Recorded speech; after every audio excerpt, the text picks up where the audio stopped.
Welcome back to Thinkstruments, where we explore ideas and mental models that help us thrive in life and business. Today, we're diving into a challenging question.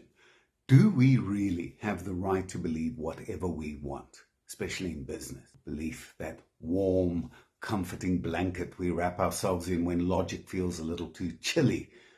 It's funny, really. We talk about beliefs as if they're these sacred, untouchable things, when in reality, they're often just mental shortcuts that stop us from having to do the hard work of thinking critically. Take a step back for a moment. We tend to think of beliefs as something we're entitled to, especially in business, whether it's about a new product, a market trend, or whether standing desks actually improve productivity. We assume our personal convictions are beyond question.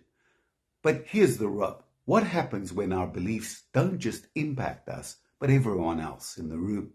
What if those beliefs are wrong? Or, even better, what if they're not only wrong, but actively harmful? Which brings me to a delightful etymological detour. Belief comes from the Old English word beliefen, meaning to hold dear or to love. So at its core, belief isn't about truth, it's about attachment.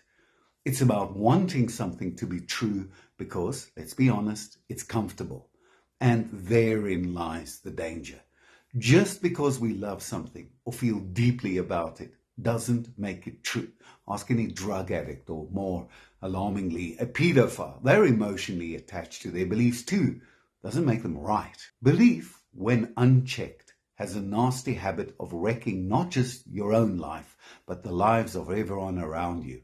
Which is why the age-old adage, check yourself before you wreck yourself, holds more wisdom than most of us give it credit for, whether it's life or business. We owe it to ourselves, and more importantly to others, to critically examine our beliefs, because belief, untethered from reality, isn't just dangerous, it's destructive.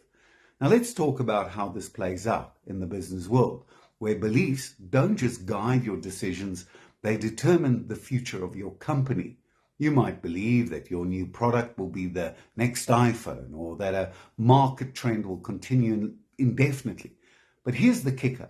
Beliefs don't just live in a bubble. Your decisions affect not just your P&L, but your employees' livelihoods and your customers' trust. As W.K. Clifford, a wonderfully grumpy 19th century philosopher, put it, it is wrong, always, everywhere, and for anyone to believe anything upon insufficient evidence. Beliefs have consequences, and acting on a poorly supported belief makes you responsible for the fallout. So imagine you're a CEO who believes that gut instinct is more important than research. You dismiss data, ignore warnings, and charge ahead. And if the decision flops, and let's face it, it probably will, it's not just your reputation on the line, it's the company's future and your employees' trust and potentially your client's success. Congratulations, you've turned a belief into a catastrophe. But here's the twist. What if your belief is right, even when all the evidence says otherwise? Enter Red Bull. When the company launched, all the market research said it would fail. Consumers complained it tasted like cough syrup, and experts believed no one would ever drink it. Yet, the founders stuck with their belief. The result, Red Bull didn't just survive, it created a whole new industry. Sometimes, even when the data looks dire, beliefs can win. And this is where William James comes into play. Now, James is a far more flexible thinker than Clifford, and he argued that sometimes you have to act on belief in the absence of perfect evidence, especially in business, where waiting for every single fact before making a decision is a surefire way to be left behind. However, and this is crucial, James also stressed that beliefs must remain flexible. If new evidence rolls in that contradicts your belief, you must be willing to adjust course.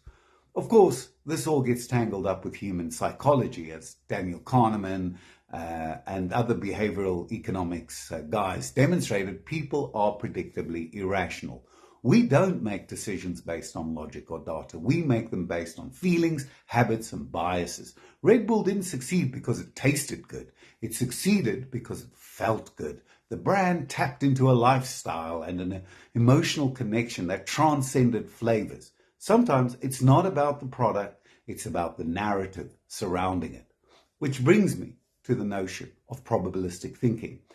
The ability to weigh the odds and ask not just whether a belief is true, but what else would need to be true for that belief to hold water. Think about it. If you believe your product will dominate the market, you've got to ask yourself, what else has to fall in place? Is there demand? Does the market support your pricing? Are there competitors lurking in the wings? If those assumptions don't check out, you're clinging to a belief that's more wishful than thinking, and strategically anyway. And here's the kicker, not all beliefs are created equal. This might seem obvious, but we live in a world that thrives on false balance. You know the drill, when two opposing viewpoints are given the same weight, even if one is supported by mountains of evidence and the other is pure fantasy. Take flat earthers, for instance. If you put them in a debate with an astrophysicist, the very act of giving them equal airtime creates the illusion that both arguments hold equal merit. The same thing happens in business. Outdated, irrational beliefs like we don't need to embrace digital transformation get treated as equally valid when they clearly aren't. This false balance is a recipe for stagnation. And here's where it gets really dangerous. Entire industries have collapsed because companies held onto beliefs that were out of sync with reality. When you give equal weight to opinions that lack any real evidence, you're setting yourself up to miss opportunities, resist change, and ultimately fail. So what do? We scrutinize our beliefs. Just because someone holds a belief passionately doesn't make it correct. In business, where the stakes are high, it's vital to elevate evidence-based thinking over outdated instincts or traditions. Now, let's pull this all together. So basically, beliefs drive action, but not all beliefs are equal, valid or useful. If your beliefs are based solely on gut feeling, you're walking a tightrope with no safety net. On the flip side, sometimes bold, unsupported beliefs like Red Bull's early days can break through, but only if they're backed by adaptability and a willingness to pivot. So the next time you catch yourself believing something, don't just ask if it's true.